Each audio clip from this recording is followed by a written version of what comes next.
जय हिंद दोस्तों। यूपीएससी हिंदी के इस ऑनलाइन प्लेटफॉर्म पे मैं अवनीश सिंह आप सभी का स्वागत करता हूं, है ना। और इकोनॉमी के सीरीज़ में हमारा जो नेक्स्ट चैप्टर है वो है फिजिकल पॉलिसी एंड टैक्सेशन। तो ये बैच 2023 पीसीएस के लिए है, जो इकोनॉमी का सीरीज़ है, और ये बाइलिंगुअल लैंग्वेज में है ये, ठीक है ना। मैं लिखता भले हूँ इंग्लिश में, लेकिन हर चीज़ों को हिंदी में आपको मैं ज़रूर समझाऊँगा, ठीक है। तो चलिए, जो नेक्स्ट चैप्टर है हमारा वो है फिजिकल पॉलिसी एंड टैक्सेशन। तो देखिए, कल के लिए सॉरी, वो रिवीजन क्लास कल नहीं हो पाई थी क्योंकि कल की क्लास ही बहुत लंबी हो गई थी। मुझे किसी तरह से भी उसको कंप्लीट करना था, उस चैप्टर को, है ना। इंडस्ट्री वाला जो आपका चैप्टर था उसको हमको कंप्लीट करना था। आज मैं ज़रूर कराऊंगा, है ना, इस चीज़ का वादा है आप लोगों से। थोड़ी सी आज की क्लास जो है ये फिजिकल पॉलिसी टैक्सेशन, ये जो चैप्टर है ना हमारा, ये क्या है, कॉन्सेप्ट पे बेस्ड है पूरी तरह से। तो थोड़ा सा आप लोग पहले कॉन्सेप्ट समझ लीजिए, फिर इसका क्वेश्चन हम सॉल्व कराते चले जाएंगे, है ना। क्योंकि अगर एक एक क्वेश्चन पे कॉन्सेप्ट बताता चला गया अगर इस चैप्टर में, तो फिर प्रॉब्लम क्या होगी ना, कि फिर आप कंफ्यूज हो जाएंगे, है ना। क्योंकि पूरे क्वेश्चन ही कॉन्सेप्ट पे बेस्ड है। आप देखिए, जैसे physical policy is related to, पहला है जो क्वेश्चन, physical policy is related to making policy regarding taxation and government expenditure. यानी ये क्या बताता है कि गवर्नमेंट जो हमारी सरकार है, उस कुल प्राप्तियां और कुल व्यय है क्या है, कुल व्यय क्या है और कुल प्राप्तियां क्या है, ये उससे संबंधित है, ठीक। Next, physical policy is formulated by, इसको कौन फॉर्मुलेट करता है बताएंगे आप। Physical policy is formulated by हुम, अगला क्वेश्चन आपका ये है, ठीक। इसके बाद है क्या है, नेक्स्ट क्वेश्चन आपका, who introduce physical policy concept. जो फिजिकल पॉलिसी, फिजिकल पॉलिसी नहीं है ये ध्यान रखिएगा, फिजिकल पढ़ते हैं इसको, ठीक ना। फिजिकल पॉलिसी कॉन्सेप्ट किसके द्वारा लाया गया, प्रोफेसर कीनेस द्वारा लाया गया, ठीक ना। किसके द्वारा लाया गया, प्रोफेसर कीनेस द्वारा लाया गया, ठीक। फिर इसमें बजट आ जाएगा, इकोनॉमिक सर्वे आ जाएगा, ठीक। तो आप, ये मैं इसलिए बता रहा हूं आपको क्योंकि ये चैप्टर जो है बहुत कॉन्सेप्चुअल है। तो थोड़ा सा हम लोग पहले कॉन्सेप्ट को समझ लेते हैं, फिर एक बार में क्वेश्चन को क्या करेंगे, हम लोग सॉल्व कर ले जाएंगे, ठीक। तो देखिए, पहला क्या है टर्म हमारा इसमें है, वो है फिस्कल पॉलिसी।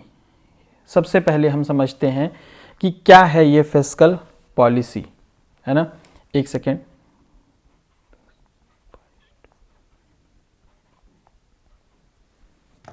सबसे पहले हम समझते हैं कि क्या है ये फिस्कल पॉलिसी।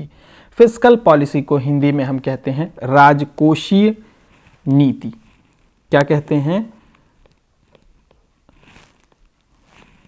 राजकोषीय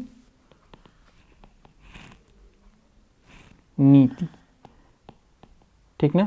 ये राजकोषीय व्यवस्था, या फिर कह लें फिस्कल सिस्टम कह लें। और नेक्स्ट है जो है हमारा, वो है क्या है, टैक्सेशन, हमारी कर व्यवस्था, ठीक। ये दोनों एक साथ में पढ़ा रहा हूं क्योंकि दोनों एक दूसरे से संबंधित हैं। आप समझिएगा, सबसे पहले ये बात समझिए कि फिस्कल पॉलिसी है क्या। फिस्कल पॉलिसी है क्या, यानी ये राजकोषीय व्यवस्था या राजकोषीय नीति क्या है, यह सरकार की कुल प्राप्तियों और कुल व्यय से संबंधित है। किससे, कुल प्राप्तियां और कुल व्यय ना, यानी कितना कितना रिसीव किया गया और कितना एक्सपेंडिचर हुआ आपका, कुल आय और कुल व्यय से संबंधित है, ठीक। ये क्या है, सरकार के आय को आगे बढ़ाने के लिए, व्यय को प्रतिबंधित करने के लिए, है ना, बनाया जाता है इसको। यानी कि सरकार की आय को कैसे आगे बढ़ाया जाए और जो सरकार का व्यय है उसको कैसे कम किया जाए, इस चीज़ के लिए ये पॉलिसी जो बनाई जाती है उसी को क्या कहते हैं, राजकोषीय नीति, फिस्कल सिस्टम कहते हैं उसको, ठीक है ना। आप लोग फिस्कल पॉलिसी और मॉनेटरी पॉलिसी में कंफ्यूज मत होइएगा, क्योंकि ये दोनों जो हैं इकोनॉमी को इन्फ्लुएंस करने के लिए बनाई जाती हैं। जो फिस्कल पॉलिसी है और जो मॉनेटरी पॉलिसी है, ये दोनों क्या हैं, इकोनॉमी को इन्फ्लुएंस करने के लिए, है ना, कि कैसे इकॉनमी में हम चीज़ों को महंगाई ला सकते हैं, कैसे हम महंगाई को कम कर सकते हैं, कैसे हम मुद्रा को इकॉनमी में बढ़ा सकते हैं, करेंसी को इकॉनमी में इंक्रीज कर सकते हैं, कैसे डिक्रीज कर सकते हैं, कैसे इन्फ्लेशन कंट्रोल करेंगे, कैसे डिफ्लेशन कंट्रोल करेंगे। ये सारी टर्म्स मैं आपको इसमें बताऊंगा इस चैप्टर में, ठीक ना। तो इन सभी चीज़ों को कंट्रोल करने के लिए ये दोनों पॉलिसीज़ बनाई जाती हैं, ठीक। लेकिन ये जो फिस्कल पॉलिसी है ये कौन बनाता है? गवर्नमेंट। कौन बनाता है? गवर्नमेंट बनाती है, सरकार बनाती है। और ये जो मॉनेटरी पॉलिसी है, इसको कौन बनाता है ना? इसको बनाती है आपकी जो आरबीआई है, आरबीआई, ठीक ना। इसको कौन बनाता है? सेंट्रल बैंक, जो केंद्रीय बैंक है ना आपकी आरबीआई, वो बनाती है। यानी एक तरफ से आरबीआई भी कहीं ना कहीं अर्थव्यवस्था को कंट्रोल करती है और दूसरी तरफ कहीं ना कहीं क्या है, सरकार भी अर्थव्यवस्था को कंट्रोल करती है। तो जब सरकार कंट्रोल करती है तो फिस्कल पॉलिसी के थ्रू, और जब आरबीआई कंट्रोल करती है तो वो मॉनेटरी पॉलिसी के थ्रू। समझ गए अब इतनी बात आप? अब देखिए हम लोग आगे देखते हैं कि क्या है ये फिस्कल पॉलिसी, है ना। मैंने दो बात आपको बताई कि यह राजकोषीय व्यवस्था सरकार की कुल प्राप्तियों और कुल व्यय से संबंधित होता है, ठीक है ना। और इसमें क्या व्यवस्था की जाती है कि सरकार की जो आय है वो कैसे बढ़ाई जाए और सरकार का जो व्यय है वो कैसे कम किया जाए। देखिए अब पूछेंगे सर आप इसकी ज़रूरत क्यों पड़ी सर फिस्कल पॉलिसी की? आप ये बताइए कि सपोज़ कीजिए आपके घर की इनकम है 10,000 रुपये, ठीक, 10,000 रुपये आपके घर की इनकम है और आपके घर में 5 लोग हैं। तो अगर पता चले कि अगर आय और व्यय की सही नीति नहीं बनाई गई आपके घर में तो 10 तारीख को ही सारा पैसा खर्च हो जाएगा और अगले 20 दिन भूखों मरना पड़ेगा। अगले 20 दिन क्या है, आपको भूख के मारे मरना पड़ जाएगा। तो अब देखिए एक उदाहरण, घर के उदाहरण से आप समझिए। मैं एक उदाहरण बताता हूँ, घर का उदाहरण लेकर के आप उससे समझने का प्रयास करें कि फिस्कल पॉलिसी है ना क्यों ज़रूरी है, ठीक। आप ये समझिए, देखिए सपोज़ कीजिए आपका घर है, ठीक, 10,000 रुपये आ रहा है और 5 लोग हैं। अब सपोज़ कीजिए ABCDE 5 लोग हैं आ गए घर में, है ना, 5 लोग हैं टोटल घर में। अब सपोज़ कीजिए कि इसमें से जो B है वो बॉय है, वो क्या है, बॉय है, और जो ये D है वो एक लड़की है। अब पता चले कि ये जो लड़की है इनको क्या चाहिए, इनको एक स्कूटी चाहिए, और इनको क्या चाहिए, इनको भी एक बाइक चाहिए घर में, ठीक। अब घर की आय है 10,000 रुपये और पता चले जो इनके फादर हैं वो कह दें कि ठीक है अब 10 महीने क्या करेंगे, सबका खाना पीना बंद, सबका खाना पीना क्या है वो बंद हो जाएगा। या फिर ऐसे समझ लीजिए कि ये 50,000 रुपये, इसको ऐसे समझ लीजिए कि 50,000 रुपये आए हैं और इनको अब इकट्ठा कितना करना है, कम से कम 2 लाख रुपए चाहिए 2 गाड़ियों के लिए, 2 लाख रुपए चाहिए 2 गाड़ियों के लिए। तो अब ये क्या कहेंगे, 4 महीने सब लोग एकदम खाना पीना बंद कर दो, घर में 1 रुपए का सामान नहीं आएगा, तभी 4 महीने में 2 लाख रुपए इकट्ठे होंगे और तब क्या होगी, बाइक आ जाएगी आप 2 लोगों की। लेकिन क्या ये संभव है? लेकिन अगर इनको अर्थशास्त्र का ज्ञान है, इनको थोड़ा भी घर में भी आप अर्थशास्त्र और अर्थव्यवस्था लगाते हैं आप घर में, तभी आपका घर चल पाता है। तो ये क्या कहेंगे, आप ऐसे समझिए, ये क्या कहेंगे जो इनके फादर हैं वो क्या, इनके पास क्या ऑप्शन है फादर के पास कि आप ईएमआई पे कहीं ना कहीं प्रयास करें, कहीं ना कहीं क्या है, आप ईएमआई का प्रयास करें, ईएमआई के ऑप्शन देखें आप कहीं ना कहीं, दोनों लोग जा करके आप देखें और फिर मैं 5-5 हज़ार रुपये करके ईएमआई भर दूंगा अगले 2 साल 2.5 साल जो भी आएगा, है ना, या साल भर मैं ईएमआई भर लूँगा, ईएमआई पे गाड़ी ले लेते हैं और 40,000 रुपये में घर चला लेंगे हम लोग। तो ये आप घर में क्या कर रहे हैं आपको लेकिन पता भी नहीं है कि आप अर्थशास्त्र का प्रयोग कर रहे हैं, आप घर पे भी एक तरह की फिस्कल और मॉनेटरी पॉलिसी का आप क्या करते हैं, यूज़ करते हैं, ये आपको पता भी नहीं चलता है, ठीक ना। ये क्या है आपको पता नहीं चलता है, ठीक। तो क्या है, अब देखें आगे फिस्कल पॉलिसी में आगे क्या है इस बात को समझेंगे हम लोग, ठीक ना। तो आपने देखा कि घर के लेवल पे हम कैसे क्या कर रहे हैं, अपने अर्थशास्त्र का प्रयोग कर रहे हैं। उसी तरह से हम क्या करते हैं, सरकार भी अपने आय और व्यय का एक लेखा जोखा रखती है कि कितना आय आ रही है, कितना आय आ रहा है और कितना व्यय, और हम अपने जो व्यय है उसको कैसे मैनेज करें कि हमारी इतनी आय में ये हो जाए ये, ठीक। तो देखिए, फिस्कल पॉलिसी में हम लोग क्या पढ़ते हैं, किस बात का अध्ययन करते हैं, बजट का, BUDGET, बजट, ठीक है ना। ये बूझे शब्द से आया है, झोले में पैसे रख करके लेके जाते थे पहले, पता चले सारे कागजात लेकर के जाते थे, तो इसीलिए इसका नाम क्या रख दिए, बजट रख दिए, ठीक ना। इसमें बजट क्या है बजट, अब बताएंगे। देखिए, दो टर्म है, बजट और इकोनॉमिक सर्वे। पहला है बजट और दूसरा क्या है, इकोनॉमिक सर्वे, ठीक ना। दोनों में अंतर क्या है समझिए। ये क्या है जो इकोनॉमिक सर्वे है, it is the report of state of economy in past 1 year, यानी पिछले 1 सालों में क्या आय व्यय रहा, ये जब उसकी गणना हम लोग करें तो वो क्या कहलाता है, इकोनॉमिक सर्वे। वो क्या कहलाता है, इकोनॉमिक सर्वे, यानी कि जो बीत चुका है जो वर्ष, उसका जब हम लोग गणना करते हैं तो उसको इकोनॉमिक सर्वे कहते हैं। और जब आने वाले वर्ष के लिए आय व्यय की हम लोग तुलना करने लगे तो उसको क्या कहते हैं, बजट, ठीक है ना। बजट क्या है, एंटिसिपेटेड इनकम और expenditure of in upcoming years, जो आने वाला जो हमारा वर्ष है ना, जो अगला आने वाला वर्ष है, उसमें एंटिसिपेट करते हैं कि इतनी इनकम आ जाएगी और इतना एक्सपेंडिचर। समझ रहे हैं आप?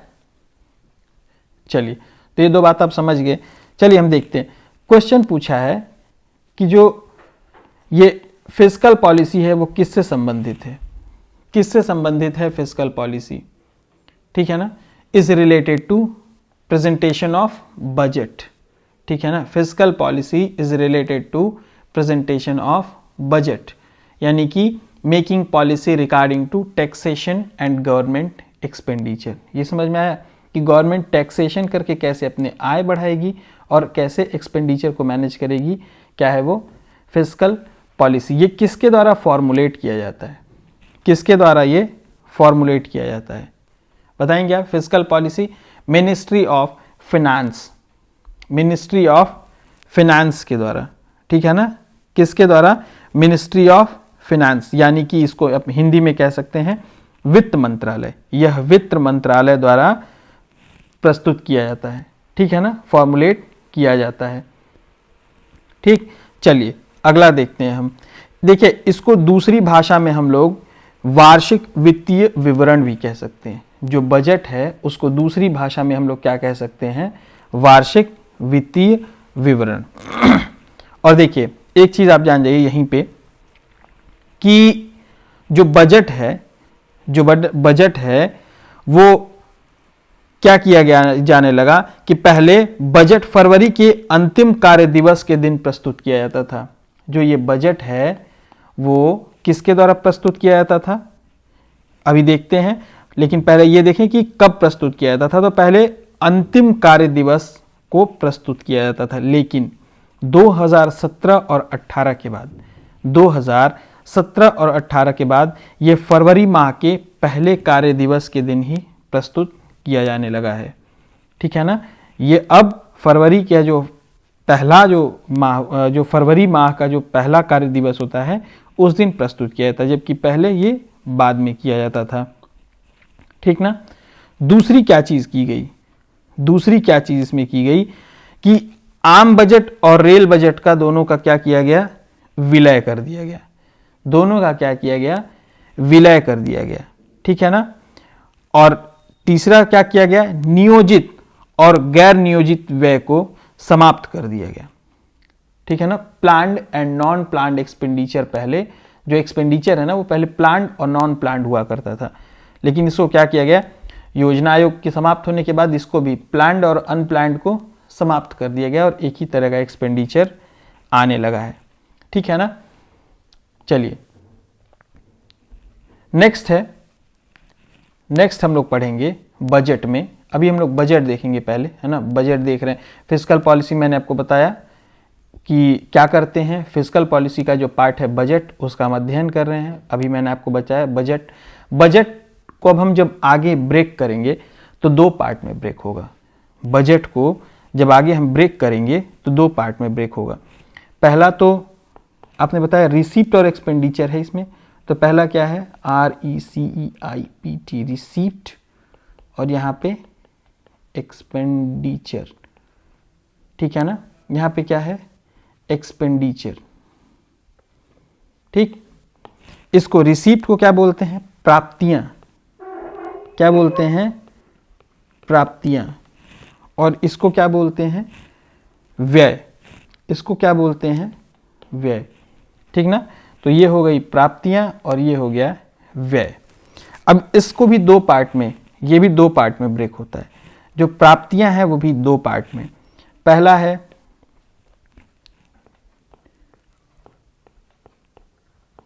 राजस्व प्राप्तियां और दूसरा पूंजीगत, ठीक है ना, पूंजी प्राप्तियां, ठीक। अभी देखते हैं, अभी इसको हम लोग देखेंगे। पहले आप इनको अलग अलग समझ लें है क्या। वैसे ही यहां पर भी है राजस्व व्यय और पूंजीगत व्यय। जैसे यहाँ पे राजस्व और पूंजीगत प्राप्तियां हैं, वैसे यहाँ पे राजस्व व्यय और पूंजीगत व्यय है। इसको आप समझें। अब देखें कि क्या है राजस्व प्राप्तियां। राजस्व प्राप्तियां क्या हैं, इस बात को आप समझें। सरकार की हर वो प्राप्ति जो कि सरकार के ऊपर किसी प्रकार की न तो देयता को जन्म देती है ना, न तो किसी प्रकार की देयता को ही जन्म देती है, और न ही यह सरकार की संपत्ति में किसी प्रकार की कमी को जन्म देती है। आप ये बात समझें, है ना, कि देखिए एक तरह से इसको ऐसे समझें कि ना कोई लायबिलिटी इंक्रीज होगी। जब राजस्व प्राप्तियां कब होंगी, देखिए एक तो आप कोई चीज पता चले सरकार किसी कंपनी को ही बेच करके पैसा ले आ ले, तो क्या होगा, मैंने क्या बताया, आप ये बात समझें, है ना, कि सरकार के ऊपर न किसी प्रकार की देयता को जन्म देती है, यानी कि ना किसी से उधार लेंगे ये, है ना किसी से उधार लेंगे ये जिनको बाद में देना हो, तो ऐसी उधारी कोई नहीं होगी। और ना ही यह सरकार की किसी संपत्ति में कमी करती है, यानी कि ये ना डिसइन्वेस्टमेंट कर सकते हैं ना ही बेच सकते हैं। तो जब ऐसी जगह से पैसा आने लगे तो क्या होगा, राजस्व आय होगा, ठीक है ना। जैसे एग्जाम्पल के लिए समझ लीजिए कि दिए गए ऋण पर इनको अगर ब्याज प्राप्त होता है, गवर्नमेंट ने किसी को सपोज कीजिए ऋण दिया हुआ है, गवर्नमेंट ने किसी को क्या दिया हुआ है, क्रेडिट दिया हुआ है, और उसके बदले उसको ब्याज मिल रहा है। तो क्या कुछ बेचा, इनको अगर ब्याज मिल रहा है सपोज कीजिए 1000 करोड़ रुपए का, ठीक है ना, 1000 करोड़ रुपए का अगर ब्याज मिल रहा है सपोज कीजिए इनको, जितने पैसे इन्होंने दिए हैं, तो क्या इन्होंने कोई चीज़ बेची, क्या सरकार के ऊपर कोई उधार आया, नहीं। तो इसलिए अगर इनको ऋण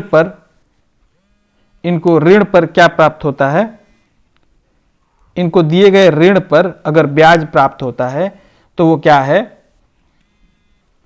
राजस्व व्यय है, राजस्व आय है वो, ठीक है ना, क्या है, राजस्व आय है। नेक्स्ट जैसे ऐसे समझिए पूंजीगत प्राप्तियां क्या है, सरकार की हर वह प्राप्तियां जो सरकार के ऊपर किसी प्रकार के देयता को जन्म दे, सीधा उल्टा, जो देयता को जन्म दे या सरकार की संपत्ति बिके, या तो फिर सरकार की संपत्ति में कमी आए, तो उसको क्या कहते हैं हम लोग, पूंजीगत प्राप्तियां कहते हैं। उसको हम लोग क्या कहते हैं, पूंजीगत प्राप्तियां कहते हैं, ठीक ना। नेक्स्ट ऐसे ही एक्सपेंडिचर में ठीक उल्टा कर दिए। एक्सपेंडिचर में जब सरकार, राजस्व व्यय सरकार के वैसे व्यय हैं जिनमें किसी भी प्रकार की संपत्ति का निर्माण नहीं होता है, किसी प्रकार की संपत्ति का निर्माण नहीं होता है, ठीक है ना, तो वो किस तरह के व्यय हैं, राजस्व व्यय हैं, ठीक है ना। जैसे डिफेंस में अगर कोई चीज दे दे, है ना, डिफेंस में अगर कोई चीज दे दे, ठीक, नेक्स्ट कोई कल्याणकारी योजनाएं हों, है ना, कोई कल्याणकारी योजनाएं हों इस तरह की, या फिर सरकार ने किसी को सब्सिडी दिया है, तो क्या किसी तरह का कैपिटल इन्वेस्टमेंट हो रहा है? नहीं हो रहा है, तो वो क्या, किस तरह का व्यय है? वो राजस्व व्यय है। वो किस तरह का व्यय है? वो राजस्व व्यय है। ठीक। और नेक्स्ट क्या है इसके बाद? पूंजीगत व्यय। ये सरकार के वैसे व्यय हैं जो किसी संपत्ति का निर्माण करते हैं। सरकार के वैसे व्यय जो किसी संपत्ति का निर्माण करते हैं, किसी अवसंरचना का निर्माण करते हैं, है ना, किसी उद्योग का निर्माण करते हैं, तो उसको क्या कहेंगे हम लोग? पूंजीगत व्यय। क्या कहेंगे हम लोग उसको? पूंजीगत व्यय। ठीक। तो आज के लिए अभी इतना ही कि मैंने मोटा मोटी आपको बता दिया कि ये क्या है, ये, है ना, आपको मैंने आप बता दिया ये क्या है। आइए इन क्वेश्चंस के आंसर देख लेते हैं हम लोग। मैक्सिमम के तो आंसर हम लोग देख ही चुके हैं, और कुछ सेक्शन हम लोग अपना रिवाइज कर लेते हैं। क्या है? कुछ सेक्शन हम लोग अपना इसमें रिवाइज कर लेते हैं। एक तो ये है, इसको कल देखते हैं हम लोग। तो ये चीज़ें आपको समझ में आ गई, फिजिकल पॉलिसी और बजट। तो चलिए हम लोग अपना कुछ सेक्शन रिवाइज भी कर लेते हैं फटाफट एकदम से। ठीक, आइए चलिए देखते हैं। एकदम जल्दी जल्दी रिवीजन करेंगे हम लोग, ठीक ना। चलिए, आपने पढ़ा भी था साथ में, it's not a characteristic of Indian economy. मैंने बताया था कि डोमिनेंस ऑफ इंडस्ट्रीज नहीं है। Next, who advise that Indian economy should not be commodity oriented? Who advise that Indian economy should not be commodity oriented? किसने बताया था? अमर्त्य सेन ने। Hindu rate of growth is related to, Hindu rate of growth, जिसको अगर जो यहां से वीडियो देख रहे हैं वो मेरी पहली वीडियो जाकर के देखें, पूरा उसमें एक्सप्लेन किया गया है हिंदू रेट ऑफ ग्रोथ है क्या। यहां पे सिर्फ रिवीजन चल रहा है। Is related to national income and GDP. Proportion of labour in GNP becomes low due to, क्यों लो हो रहा है? क्योंकि जो वेजेस हैं कहीं ना कहीं वो प्राइसेस से पीछे रह जा रही हैं। जो प्रतिदिन उनको जो वेतन मिल रहा है वो कहीं ना कहीं बढ़ते दामों के मुकाबले में कहीं ना कहीं क्या है, वो पीछे रह जा रहा है। Next, pioneer of liberalisation of Indian economy. Who is pioneer of liberalisation of Indian economy? Doctor Manmohan Singh. Next, most appropriate measures of country's economic growth. क्या है सबसे अप्रोप्रिएट मेजर? क्या है कंट्री के इकोनॉमिक ग्रोथ का? क्या है? पर कैपिटा इनकम या फिर per capita product. Chairman of national income committee 1949, कौन था chairman of national committee 1949? PC Mahalanobis. First to determine national income scientifically, V Rao 1932 में। हाईएस्ट ग्रोथ रेट कब रहा भारतीय अर्थव्यवस्था का? 2006-07 में। National income is estimated by, किसके द्वारा एस्टिमेट किया जाता है? सीएसओ द्वारा या एनएसएसओ द्वारा? दोनों में से किसी के द्वारा नहीं, एनएसओ द्वारा। ये पूरा डिटेल में मैंने अपने फर्स्ट वीडियो में बताया हुआ है। Agency collects data for capital formation, NSO. आप भी साथ में देखते जाइए कि आपको कितना याद है कितना नहीं। जीडीपी का बेस ईयर क्या है? 2011-12। पर कैपिटा इनकम इस समय कितनी है? 62,000 रुपए, ठीक ना। State having minimum and maximum per capita, तो जो मिनिमम है वो किसका है? बिहार का है। जो मिनिमम है वो किसका है? बिहार का है। और मैक्सिमम किसका है? मैक्सिमम किसका है? गोवा का। मैक्सिमम किसका है? गोवा का। Next, highest GSDP growth rate किसका है? बिहार का है। Next, capital formation depends on, capital formation depends on, किस पे कैपिटल फॉर्मेशन डिपेंड करता है? कितनी ज़्यादा सेविंग हो रही है और कितना इन्वेस्टमेंट हो रहा है, इन दो बातों पर। Next, average gross domestic saving. क्या है average gross domestic saving? 34.5%। Next, contribution in gross domestic saving chronology, इसकी क्रोनोलॉजी बताइए। ग्रॉस डोमेस्टिक सेविंग की क्रोनोलॉजी बतानी है यहाँ पे हमें, है ना। तो सबसे पहला हाउस होल्ड दूसरा क्या है, प्राइवेट कॉरपोरेट्स, तीसरा पब्लिक सेक्टर्स और चौथा government.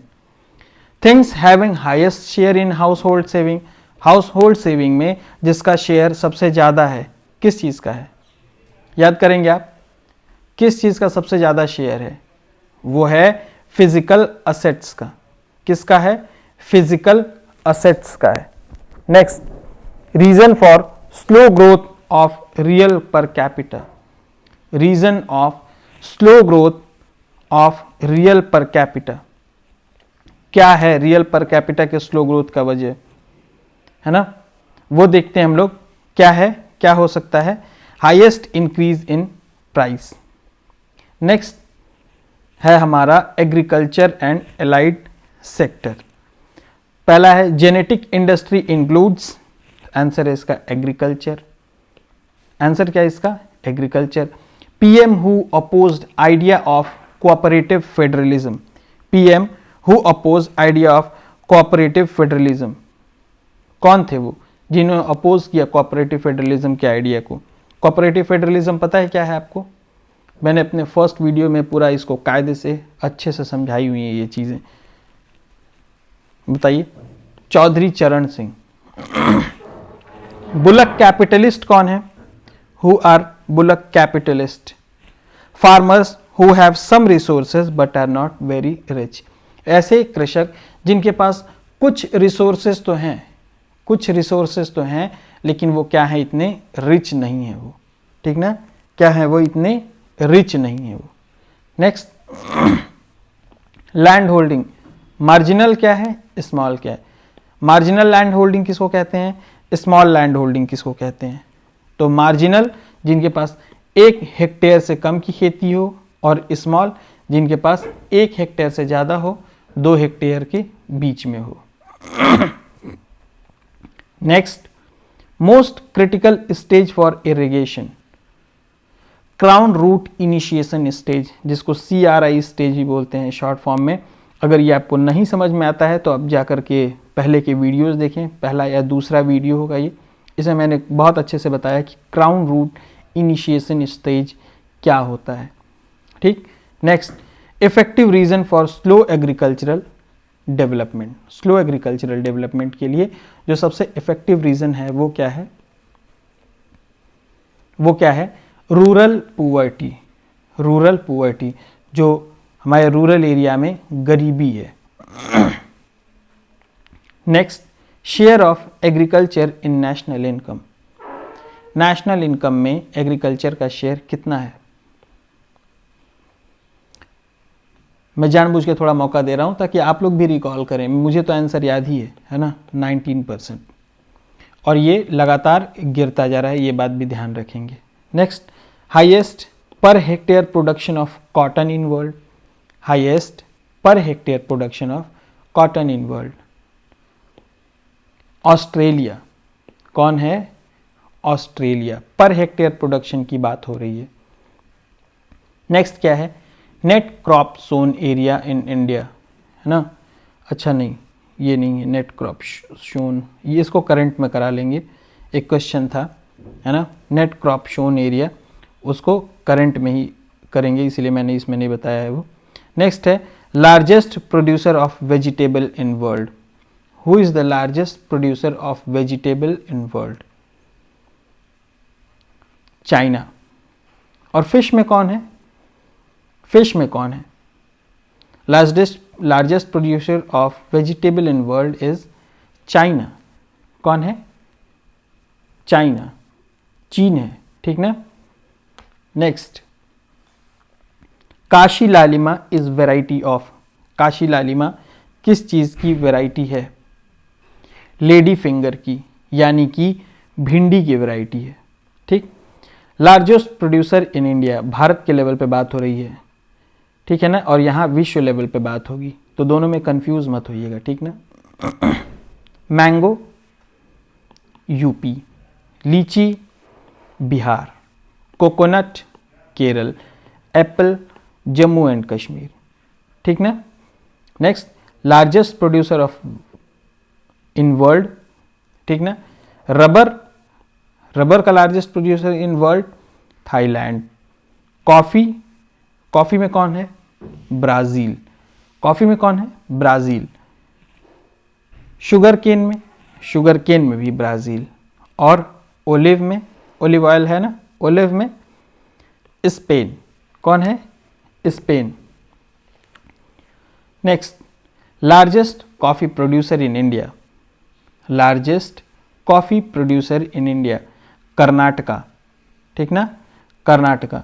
Agriculture product fetches largest foreign exchange for country, ऐसा एग्रीकल्चर प्रोडक्ट जो सबसे ज़्यादा फॉरेन एक्सचेंज ले आता है, फेच करता है भारत के लिए। फॉरेन एक्सचेंज पता है? नहीं पता हो तो वीडियो देखिए, क्योंकि ये रिवीजन कोर्स है, रिवीजन करा रहा हूँ, जल्दी जल्दी रिवीजन करा दूंगा। ठीक ना। क्या है? राइस। क्या है? Rice. Next, leading mulberry silk producing state, leading mulberry silk producing state, Karnataka. क्या है? कर्नाटका। नेक्स्ट है, next horticulture mission was started in May 2005, 2005 मई में। और अगर प्लान पूछेगा तो 10th 5 year plan, 10th 5 year plan. Next है, percentage of oil in niger crop, percentage of oil in niger crop बताएंगे? 37 to 47%, 37 to 47%। Next, taxes on agriculture income can be levied by, taxes on agriculture income can be levied by किसका? State government.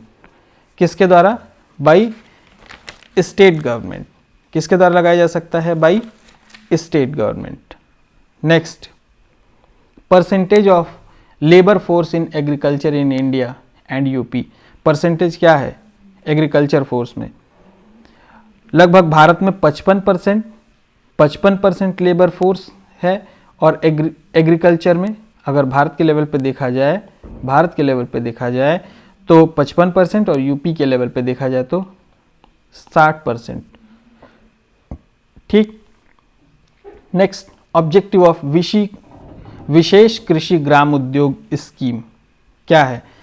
Promotion of agricultural export, जो agriculture है उसके export का promotion किया जाना ही क्या है? ऑब्जेक्टिव है विशेष कृषि ग्राम उद्योग स्कीम का।